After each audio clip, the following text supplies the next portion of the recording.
Electronics আধুনিক প্রযুক্তিবিদ্যার সবচেয়ে গুরুত্বপূর্ণ শাখা হলো ইলেকট্রনিক্স। মানে আধুনিক আমাদের প্রযুক্তিবিদ্যার যেটা সবচেয়ে গুরুত্বপূর্ণ বা ইম্পর্টেন্ট শাখা সেটা হলো ইলেকট্রনিক্স।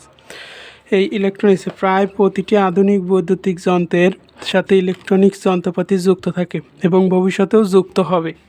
প্রায় সকল আধুনিক কারখানাতে দক্ষতা বৃদ্ধি, মান নিয়ন্ত্রণ ইত্যাদি কাজ এসব যন্ত্রপাতি ব্যবহৃত হয়।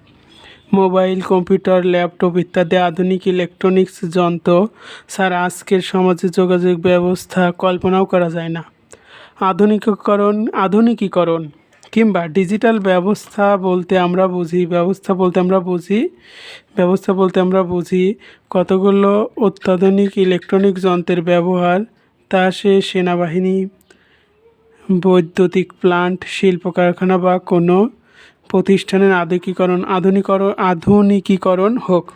আধুনিক চিকিৎসা বলতে বুঝি রোগ নির্ণয় ইলেকট্রনিক যন্ত্রের ব্যবহার, রোগ নির্ণয়ের জন্য ব্যবহৃত নানা রকম মেশিন, যেমন digital X-ray machine, digital ultrasonograph, NMR machine, PET ইত্যাদি সমস্ত যন্ত্র ইলেকট্রনিক্স পার্টস দিয়ে তৈরি। ক্রমাগত এদের ব্যবহার বেড়েই চলছে। এমন এক সময় আসবে যখন চিকিৎসার প্রায় সিংহভাগ কাজই করবে ইলেকট্রনিক যন্ত্রপাতিসমূহ, মানে বলতেছে আধুনিক প্রায় সকল কাজ, যেমন digital X-ray machine, digital ultrasonograph, NMR machine, PET ইত্যাদি সমস্ত যন্ত্র ইলেকট্রনিক্স পার্টস দিয়ে তৈরি। ক্রমাগত এদের ব্যবহার বেড়েই চলছে। এমন একটা সময় আসবে যখন চিকিৎসার প্রায় সকল কাজই ইলেকট্রনিক্স দ্বারা হবে। তাই ইলেকট্রনিক যন্ত্রপাতিসমূহ শিক্ষাক্ষেত্রে গবেষণার উপকরণগুলোর প্রাপ্যতা সহজ করেছে। যেমন ইন্টারনেট যোগাযোগের মাধ্যমে ঘরে বসে আমরা কী করতে পারি? ঘরে বসে আমরা বই, জার্নাল প্রভৃতি অতি সহজেই সংগ্রহ করা যায়।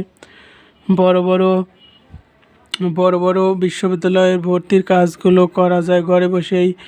বিশাল সংগ্রহ ক্ষুদ্র একটি পেন ড্রাইভে সংগ্রহ করা যায়। বিশাল বইয়ের ভাণ্ডার আমরা সিম্পল একটা পেন ড্রাইভে বিশাল বইয়ের যে ভাণ্ডার, এটা আমরা সিম্পল একটা পেন ড্রাইভেই সংরক্ষণ করতে পারবো। একটা পেন ড্রাইভে বিশাল বইয়ের ভাণ্ডার একটা পেন ড্রাইভে আমরা কী করতে পারবো? সংরক্ষণ করতে পারবো। বিশেষজ্ঞ শিক্ষকদের সাথে যোগাযোগ করা সহজ হয়েছে ইলেকট্রনিক্সের মাধ্যমে। তথ্য প্রযুক্তিবিদ্যার যন্ত্রপাতিসমূহ ইলেকট্রনিক্সের অধ্যয়নের সাথে যুক্ত। তাহলে কি তথ্য প্রযুক্তিবিদ্যার যন্ত্রপাতিসমূহ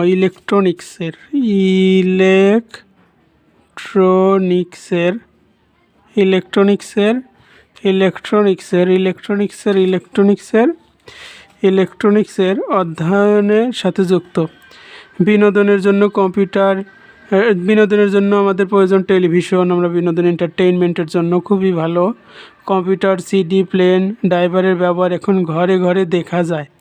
দুর্নীতি দূরীকরণে, অপরাধী শনাক্তকরণে ইলেকট্রনিক যন্ত্রপাতির প্রয়োজনীয়তা সুস্পষ্ট, মানে এসব কাজে। সুতরাং স্বাস্থ্য, চিকিৎসা, শিক্ষা, যোগাযোগ, রাষ্ট্রীয় সামাজিক নিরাপত্তা ব্যবস্থা উন্নয়ন, মান নিয়ন্ত্রণ, দক্ষতা বৃদ্ধি, বিনোদন ইত্যাদি সকল ক্ষেত্রে জ্ঞান অর্জনের জন্য ইলেকট্রনিক্স একটি অত্যাবশ্যকীয় বিষয়ে পরিণত হয়েছে। একদিন হয়তো বিষয়টি সকলের পাঠ্য বিষয়ে পরিণত হবে। মানে সকলকে যতগুলো আমাদের দেশে যতগুলো পড়াশোনার সেক্টর আছে, যেমন আমরা বলতে পারি সায়েন্স, আর্টস, সবটা ক্ষেত্রেই এর ব্যবহার ঈর্ষণীয় হয়ে উঠবে। অত্যন্ত দ্রুত গতিতে ইলেকট্রনিক্স প্রযুক্তির উন্নয়ন ও বিস্তার ঘটে চলেছে, যার সাথে খাপ খাওয়ানো যে কোনো শিক্ষার্থীর জন্য অত্যন্ত কঠিন। বিশেষ করে প্রযুক্তিবিদ্যা সম্বন্ধে সামগ্রিক ধারণা পাওয়া, কিন্তু ইলেকট্রনিক্সের ভিত্তিমূল জানলে এই শিক্ষা অনেকটাই সহজ হয়। ওকে, আজকে আমরা এই ইলেকট্রনিক্সের ইতিহাস এর প্রথম পার্টটাই পড়লাম। ইনশাল্লাহ পরবর্তীতে পরের পার্ট দেখা হবে। ততদিন সকলের সুস্বাস্থ্য কামনা করি। ভিডিও ভালো লাগলে আমার চ্যানেলটা সাবস্ক্রাইব করবেন, বেল বাটনটা টিপে দিয়ে আমাদের সঙ্গেই থাকবেন।